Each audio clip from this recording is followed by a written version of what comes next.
Oh, these are muted. Our shit is. We can't hear. You hear that? I can. You gotta go back there and see if you can hear it. Now live on their channel.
All the way to the back, but then they're gonna flip off.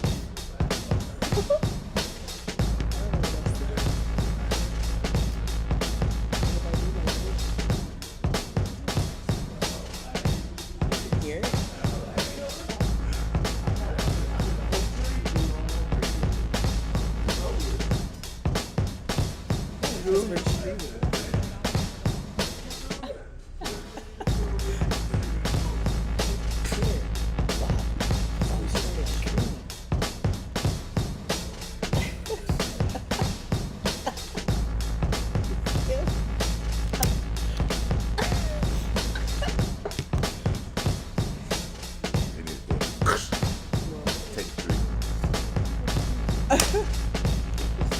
That's how it should be, right? Yeah, I want to fix this side. I look crazy. Well, look at this.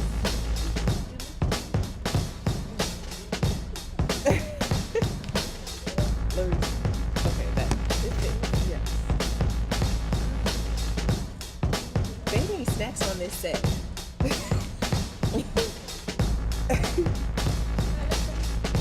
Okay, that's better. Now they're hidden in my. Is it your phone? Yep.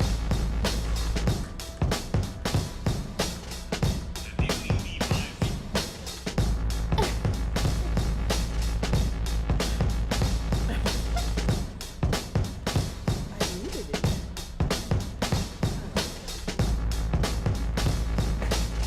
Take 3. You see? Yeah.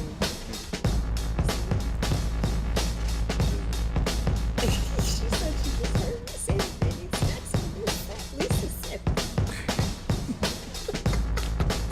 At least you can hear this back. Did you post on your Instagram again? Rachel. You said Rachel just woke up. No, she said she was up. We gotta start. We gotta switch. We have to switch now.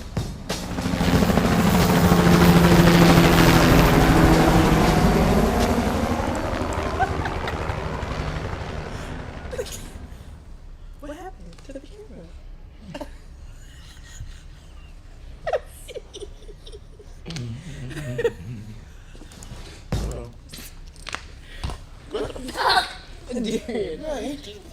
They can hear. Oh,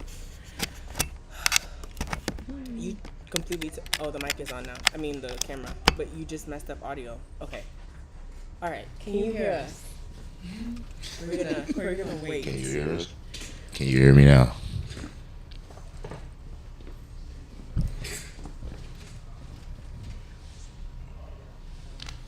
This is close. It's cool. but you can hear us. Okay. All right, we good. Everything's good now, finally. For the third. This is what happens when you're dealing with public happiness. It's because you're old. Anyway. Whoa. And welcome to Infinite Shoe Fits Podcast again for the third time tonight. I am Olivia. I'm Darian's little sister. And we're going to be talking about his how and why of the sneaker store, the sneaker market, some other, little personal questions I'll have for him, and then we'll talk about what's new and upcoming for Soul Seekers. We have some new gear.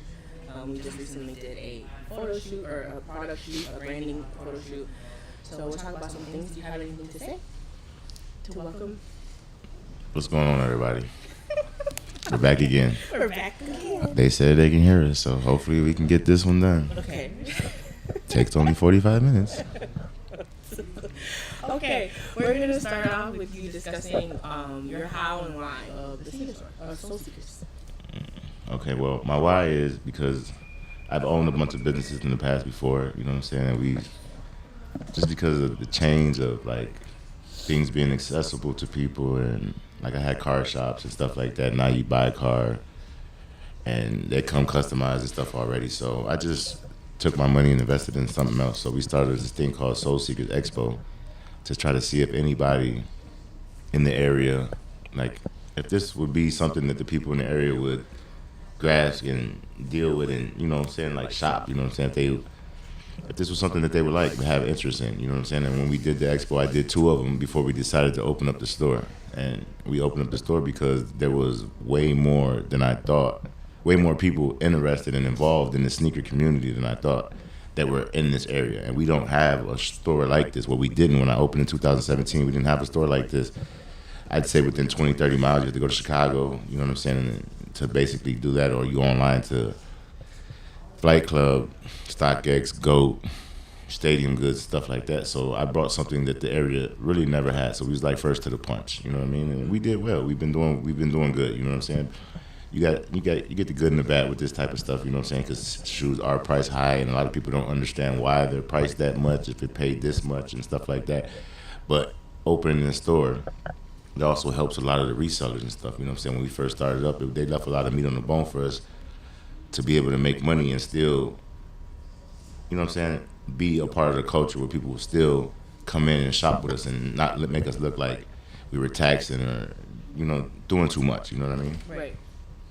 And so you said that you did the sneaker expos, and so that's kind of the how that you were able to kind of propel yourself into the store itself. Yeah, I mean, it was just, like I said, when we started, we opened up on Milwaukee. It was a smaller store. I say showroom-wise, we were probably at about 1,000 square feet, you know what I'm saying? But, I mean, we grew out of that really fast, like 6 months, you know what I'm saying? I mean, we didn't have a lot of walk-through traffic or nothing like that, but our network and then the people that we know, bringing stuff on consignment and stuff like that, it always, you know what I'm saying, it filled up that store. So we kind of outgrew the store. I mean, I could have did more things over there to make sure that the store, you know what I'm saying, was, you know what I'm saying, like everything was put in the right places so it didn't look like it was overcrowded, but yeah.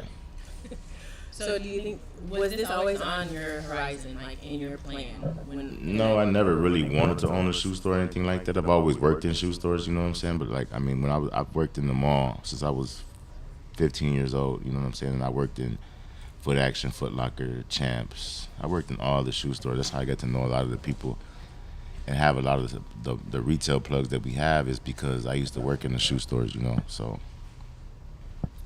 All right, so what do you think is your biggest lesson in entrepreneurship thus far? Don't put all your money back into the store. Like, you know what I'm saying? Like, when you make money, take some for yourself because it's good and bad, you know what I'm saying? And you never know that. So, like, I made this store. I wanted to make the store more of an experience for people, you know what I'm saying? When they came in, they felt like they weren't in Gurney Mills or in Gurney, period. So now we have, our store is 3,500 square feet, and I'd say probably 2,700 of it is showroom, you know what I'm saying, where we have product and stuff like that. Then we have our stock room in the back. So what are the biggest differences between you being in that standalone and now being in the mall? we get a lot of walk-by traffic, you know what I'm saying? I mean, not necessarily saying that the people are going to spend or nothing like that, but everybody knows somebody that knows somebody who's interested in sneakers. So I feel like being in the mall helped us get more visibility. You know what I'm saying? I mean, it's the hours and stuff like that are very demanding. You know what I mean? You got to be here at 10, and you got to be open, or you get fined and stuff like that. As to where when we was on 21, we could open and close whenever we wanted. They really didn't care. But that also, I believe that also would have been the demise of us, because we can open whenever we want, we can close whenever we want. You know what I'm saying? So this mall kind of keeps us, what you call it, honest, not necessarily honest, but it keeps us. That's another word for it. Motivated? Not motivated, but I don't know. I can't think about the word right now, but it keeps us. Yeah, it keeps us disciplined. It makes us be more disciplined. You know what I'm saying? Like, because we got to be here at 10, and we got to stay till close. Otherwise, they fine us. But sometimes the fine is, it's worth it. It's worth just paying it. Okay. What in the world? Not it was worth it. But all right. So then the next question that I have is more so about the market. I know that when you initially started, the market is kind of what told you that you could open a store and you could do this kind of in a brick and mortar setting, if you will. So what's your take on the market now? Like, I mean, the market now is bad. I mean, it's not necessarily bad. It's just you got to have what the people, what they want. You know what I'm saying? That's waves. So, like, you got to pay attention to the waves, which is very difficult unless you're in the store 24/7, because, I mean, you can go off of, what you see on TV, but I don't watch TV like that. So, but the wave, before, when I first opened, the wave was Retro Ones. Retro Ones was real high. You know what I'm saying? You can make a lot of money off of them, but like right now is Retro Fours. You know what I'm saying? And ones you can get real low. All the ones that were high, you can get real low. And all the ones that were low, you can get high. You know what I'm saying? So like the Retro 4, that's been a wave now. We can't keep those. Retro 11s, everybody knows that. That's like the best-selling Jordan. You know what I'm saying? So any colorway that comes in there, we got about 4 or 5 pairs. But for the Christmas holiday, we had over 200 pairs, and we ran through those. Where do you see the market going? Like, do you think that it's going to kind of remain? It's going to always, everything always levels off. You know what I'm saying? Right now, the economy's kind of bad. Food is high. So people are scared to spend money. I mean, we got a lot of customers that come in here and stuff like that. But usually, they come in, see what they want, and then they try to come back in 2 weeks, and the stuff is gone. So that's one of my major issues here in the store, is that I don't have. I wish that I did have a size run in every sneaker that I had. Then we would be doing amazing. Like, business would be, because, you got people coming here and they're stuck on what they want, and we can try to coerce them to buy something else, but that doesn't always work, because they already have in their mind what they want to spend, how much they want to spend, and what they want. So that's the only thing about having a store like this, is that most of the shoes and most of the stock that we have is one. You know what I'm saying? I can get it again. I can order stuff, like, I can order whatever you guys want, but most of the stuff, when you come in the store, I might only have 1 or 2 pair, and 90% of the time it's not your size. Yeah, because although you do have a lot of stock, it's still boutique style. Yeah, it's boutique style. It's a lot of one-off stuff, you know what I mean? And now we've been dropping clothes and stuff, and the clothes been the same way. Like, when you come in here, I don't buy a bunch of babes. So, like, you're not gonna be out at the bar and see somebody have on the same hoodie. You might, but 90% of the time you won't. If they did get it, they didn't get it from here, so. Do you think that the Yeezy and Adidas partnership had a lot to do with the impact of the market, or do you think it had impacted the market at all? I think that with the older crowd, Yeezy doing what he did, yeah, I think it impacted them, because they were, they pay attention to politics and all that stuff and all the news and stuff like that. The younger kids really don't care about that. The Yeezy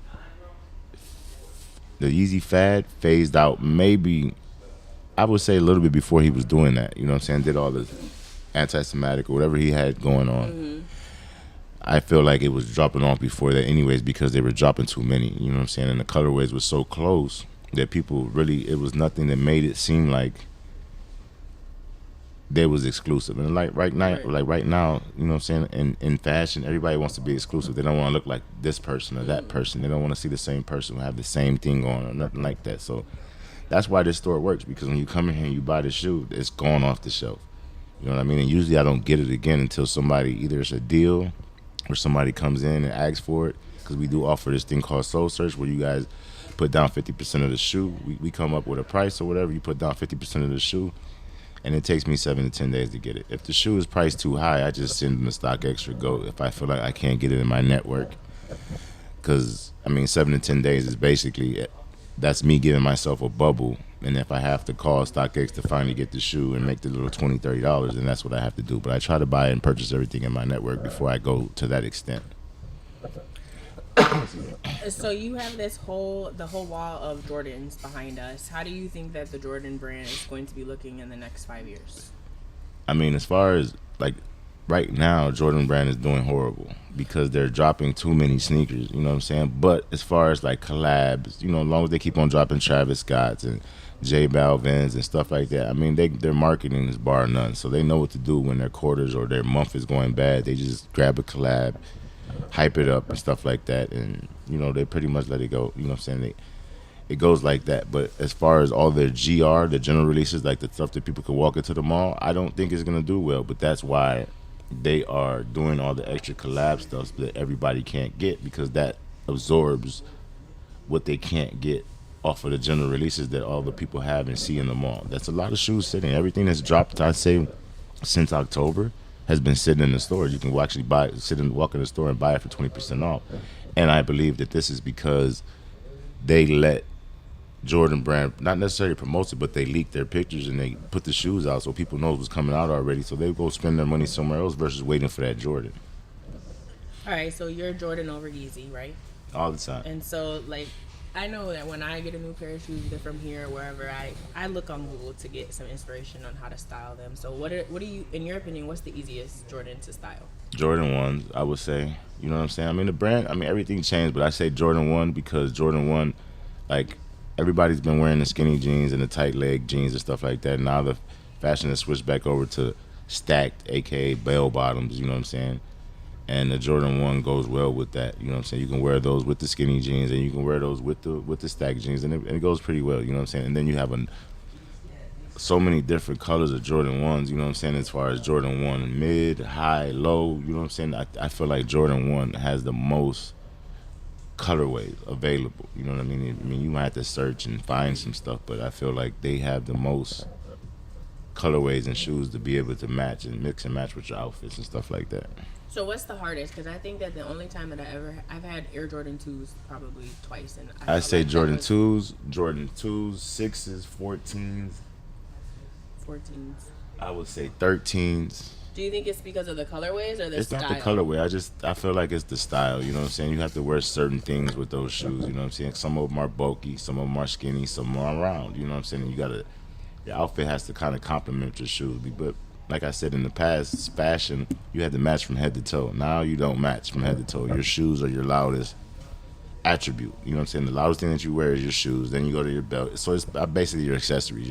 That's what people do a lot of. You see people have on their whole outfit might cost $125, but their sneakers are $1,000 and their belt's $1,000 because that's, you know what I'm saying? It's easier and it's more, to me, fashion-wise, when you accessorize the right way and stuff like that, it's kind of better than having on a Louis Vuitton sweater, because once you buy a Louis Vuitton sweater and you wear that once or twice, people are going to start saying, oh, that's the only sweater he has because he's always wearing that sweater. You know what I mean? What's your favorite Air Jordan? Retro 3 has always been my favorite. When I was a young kid, that's what I wanted. My mom didn't buy it, so when she gave me lunch money, I starved myself for a month, and I bought them. So it's mom's fault. Yeah. All right. They had good jobs, too. That falls us into my next set of questions. How do you think that your business would be different if mom was here? Do you think that you still would have done it? I'd probably get a whooping. I don't know. It'd be cakes in the snow. It'd be a little glass thing over there with chocolate cake or something, a pound cake in. We'd be in here. I'd be 300 pounds still. Do you think that your location would be the same? Do you think that you would still be in Gurnee? Do you think that you would have done something in Miami because of all the time that you were spending out there, or Vegas? No, because she wouldn't have let me do that. She would have been like, what's wrong with you? Why you want to open something over there? You don't live there. Like, you from here. Like, what's wrong with you, dude? I don't know that she would have. Or she would have begged me to buy a house out there, so I would have just been like, nah, we got to do this here, bro, because I'm not doing that. You're going to move, you're going to open there? Okay, buy me a house. Like, what? No. I got to get a shoe store, get some money first. So you said they made good money. Mom worked for Abbott for a while before she, had to unfortunately basically medically retire. Do you think that you would have ever gone to mom for any business advice at all? No. Why? Because they work for somebody who owned a business. Yeah, but still, as she it's not like she hadn't been around the block, or I mean, I think that if mom was still here, she probably would have been doing something with baking or Yeah, and I would have paid for it.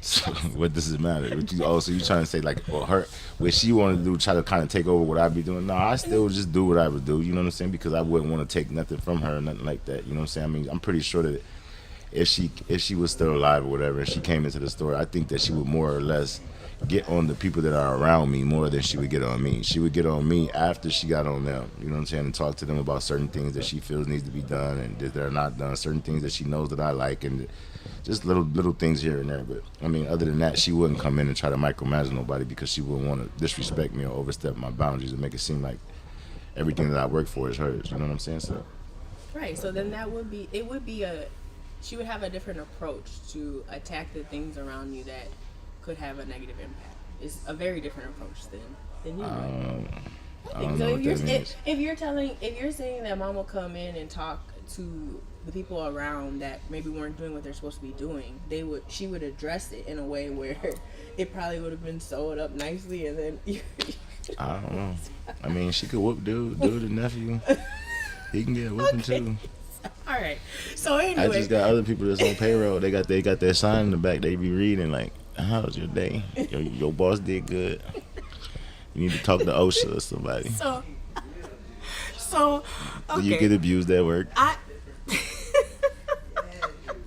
Okay. So you said that you don't think that you would come in here and micromanage. So you've created, the Soul Seekers apparel, and now the sneaker department apparel. You've created the plug.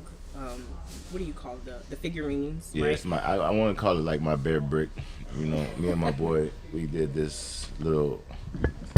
We got like a little character. You know what I'm saying? Like, I work real closely with my print shop. I got a print shop with one of my guys. He does a lot of custom shoes, but I mean, he opened that up because he had some investors that wanted to deal with him and stuff like that. So we've been working real close with the print shop and stuff like that on certain things. And he actually drew up this guy that I wanted as a mascot for my store, and then I got it made into a little figurine or whatever. So, and it's been doing well. People like it. You know what I'm saying? We charge $60 for it. You know what I'm saying? Where most bird books are $127. You know. And like I said, the stuff that's in my store, you know what I'm saying, it's more personable. Like, you know what I'm saying? I mean, it's not like you'll never meet the person that designed it or made it or nothing like that. You know what I'm saying? We're always here. We're always accessible and stuff like that. But yeah, we've dropped a couple things. You know what I'm saying? I got the Crispy Kicks shoe cleaner that we do, which comes. I got the repellent, deodorizer, the shoe shield, the sole shields, the toe box cleaner, and then you have the actual soap that you clean the shoes with that we just recently got up on Amazon. We're trying to do things like, you know what I'm saying, to keep up with how the world's shopping and how the world's working right now. You know what I'm saying? Did these, like she said, the sneaker department shirt. And these are like a good quality shirt, but it's just like the gallery department stuff. But I would say the quality is a little bit better, you know what I'm saying, and way cheaper, you know. I mean, it's not a $250 t-shirt. That one is, what do you call this colorway? Copper. Yeah, I got like copper rust, acid wash. Rust, I like that. So we're trying to do things that make people, I mean, not everybody's going to mess with Soul Seekers. Yeah. But there's different things that you can come in here and get. You know what I'm saying? It's keep up with the fashion. This is a Chicago, Illinois drop only right here. This is limited to 25 pieces. And we're going to do a bunch of city ones. I got Zion coming. I got Gurney coming. I have North Chicago coming. I got Waukegan coming. And basically what they're doing is we're trying to match all the T-shirts with the upcoming shoes that's coming out, so that everybody can kind of match, I guess. You know what I'm saying? Like I said, I don't feel like people are doing that as much no more, matching from head to toe, but you still got your people to do. And if they're not these shirts, they can do pretty much whatever with them. Once you see the quality and feel the quality of them for the price point, I feel like it's better than Gallery Department. We just don't have the name Gallery Department has. But that's why we have you guys, because if you guys purchase stuff and, you know, do stuff like that, that's how we get more noticeable. Yeah, stuff would like you ever that. consider having like Soul Seeker ambassadors, or? I mean, yeah, I really don't like giving away free things, because when you do that, people don't do what they say they're gonna do. They'll walk right past you, like, so you ain't make a post saying the shirt. So we tried it, you know what I mean? Yeah. We tried it numerous times, and sometimes it works out, and then sometimes it doesn't. You know what I mean? Sometimes you ask people. I've traded I've traded a bunch of stuff for work, and they got what they got. I still waiting on what I'm supposed to get. So it's more like I'm sweet. And you have the sweat suits, right? The jogging suits too. Jogging suits. Yeah, those all my jogging suits. Everything that we do that is soul seekers is cut and sew. You know what I'm saying? Like we sit back and I design it with my guys and stuff like that. And all the jogging suits are double pockets. They're very high GSM, meaning the weight of it is real high. We do no less than 420. The shirts are no less than 300. So I try to keep everything. I mean, you're gonna spend. You figure you go to all these other places, you buy. I mean, you're not buying it for the product. You're buying it for the name. You know what I'm saying? Right. So I'm trying to give you a better product with a less name. The name ain't that known, but the product, once you get it, I want you to come back in and buy some more because the quality of it. You know what I mean? I don't want you to come back and buy it because I washed it and it shrunk, or I washed it and the letters fell off and stuff like that. Because I've had that issue with essentials. You know what I'm saying? I had it with a couple brands that I purchased and we sell in the store where the letters fall off, or the stuff like Chrome Hearts, all the Chrome Heart stuff. You spend $700 on a hoodie. You don't want the artwork on it to be cracking. You spent $700 on a hoodie. So then at the end of the day, what are you going to do? You know what I'm saying?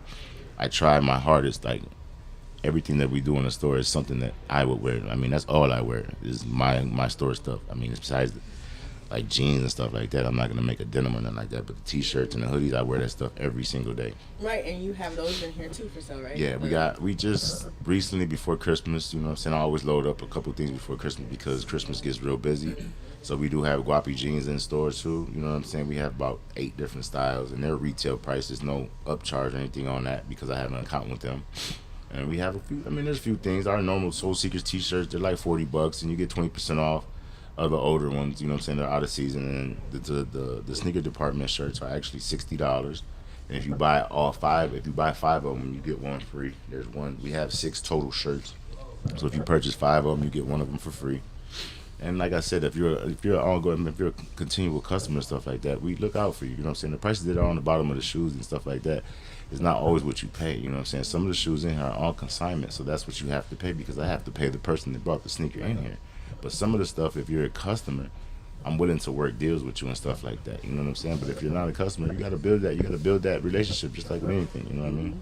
When I was younger, I used to have to build a relationship with the stores I went to. And it's not to get a discount or anything. It's just I wanted to be the first one they called. You know what I mean? I didn't want to be on the back of the list and have to wait for my shoes or go there and get the shoes. And I have customers that do that too. I got their phone number, and we basically call them when their stuff comes in, and if they come in and grab it, they do. If not, then it works out. Either way it goes, it works out. All right. So with all the apparel that you design, and even you have hats too. We didn't talk about the hats and the socks and all the stuff that you have in the figurine. It's just basically, I mean, anything a sneakerhead would want. You know what I'm saying? We have it as far as our products. You know what I'm saying? I got baseball hats, Scully, beanies, socks, all that stuff. I mean, a lot of that stuff, I'm not even gonna lie to you, we don't even sell it. We just give it away to the customers that have high tickets. You know what I'm saying? They come in, they spend a G, they might get $150, $200 in Soul Seeker stuff.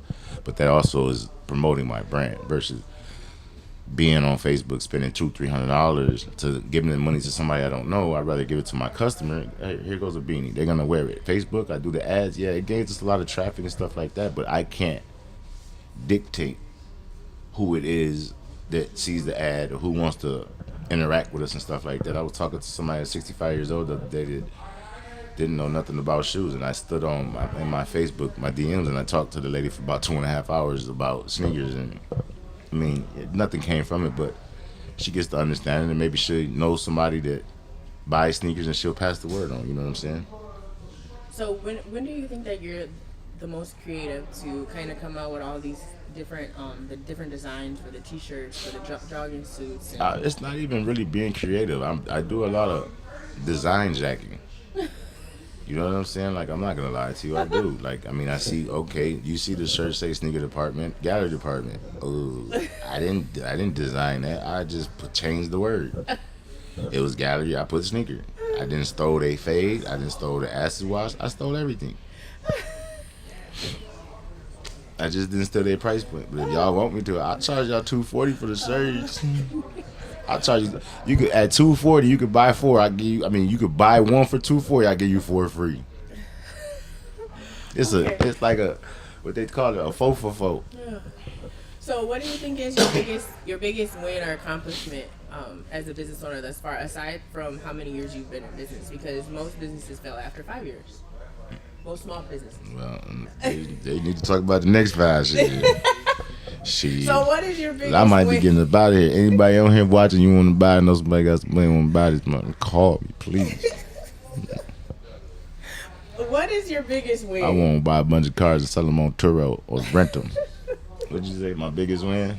Your biggest win? I feel like my biggest win, if the store does last, I mean, you know what I'm saying? I'm hoping it lasts long enough for my nephews and stuff, you know what I'm saying, to be able to, you know what I'm saying, work here, you know what I mean? I mean, one's 5, I got 5, 4, and what, 2, 3? 5, 4, and 2. So they got a little bit of time, you know what I'm saying, at least 11 years before they probably can work in here, you know what I mean? They're always in here, you know what I'm saying? I'm trying to teach them little things, but they're not absorbing and stuff, but this is what, I mean, my biggest accomplishment, the whole reason that I did it and didn't give up or, like, just make a whole bunch of money and close up, you know what I'm saying? Because there's been a bunch of money made. Lisa said, "That's me. Y'all need a salon?" No. So you're creating, like, you're trying to create generational wealth, right? You're trying to be able to Yeah, give boy, something. I ain't trying to do like my daddy did me. Boy, that mug ain't left us shit. And so not even a pot to cook Puerto Rican rice in. Shit, nigga. Okay. And he know how to cook pernil too. He ain't even leave us the recipe for that. We're gonna start wrapping this up. So as far as events, you had our first annual golf outing in 2023. That was really cool. And they're begging for another one right now, so we'll probably end up doing 2 of those this year. We're gonna do one just like that one. You know what I'm saying? Like I feel like we give them another one where they could just go out there and clown, because that's what they really wanted to do was clown. You know what I'm saying? I mean, you got a couple dudes that was out there that really wanted to win, and then there's a couple dudes just didn't care. Yeah, They just wanted to get away from their wife and kids, and so or their husband and kids. You have the bowling league ongoing right now. Yeah, and we're doing too much. Basically, your boy getting old as. Yeah, you're I'm really doing busy. everything with a B right now. I bowl, bingo. What's the other B? Basketball? No, I forgot. Bowl, bingo, whatever. Right now we're doing. Okay, but you're also. Oh, baccarat. You're almost. You're about to do the basketball league. You know, you're putting that together. Yeah, we're just doing things to keep, within the community. You know what I'm saying? Like, I mean, a lot of the people that get into certain things, I mean, some of them are customers, but a lot of them aren't. You know what I'm saying? But they want to do different things with us. They can't come in and they can't support buy a T-shirt. They do their posts and stuff like that. But when they do the other things, I'm basically just trying to catch. It's just networking, you know what I'm saying? Get my name out there more. You know, like people talk that, where you going? I gotta go play in these leagues. Oh, the Soul Seekers League. Oh, okay, cool. You know what I'm saying? Then they walk past the store, you can see them look at the sign, they're like, oh, that's the place everybody talking about. Yeah, we be taxing. So you're open to more collaborative events, or you're doing too much, as you say? Yeah, I'm doing too much. Oh, you're doing too much. I need some help. Anybody out here help? Lisa, But we ain't got no watchers anyway. But when y'all do watch, just holler at me. Lisa, Or viewers, watchers. Lisa, who did your branding shoot for. You just do everything. Yeah, she has a. You like me, a Jamaican. Yeah, You just get to do y'all everything. Y'all gotta stop. I sell everything. Y'all be. Oh wait, y'all be stressed out. Is there anything else you want to add? I think that our third time was a charm. Yeah, y'all want to do a podcast? Come up here. Yeah. Y'all can interview me. We can talk about some stuff, because I don't do it a lot because it's boring by yourself. Ain't no fun. But you could also always do other topics. I think that for the future, you should do some Q&A, put some Q&As out. That's what I used to do when I did my YouTube. I would post a link, or that they could put their questions in, and then I would address them in my Plan with Me's or whatever. So. Oh yeah, that's what we got you here for. I don't know nothing about that. You see how we had to do this 3 times. Yeah, but we were messing up with the audio, but Lisa helped us. But anyway, well, if that's it, then I think this is a wrap for this episode. That concludes the show. We out. We out here.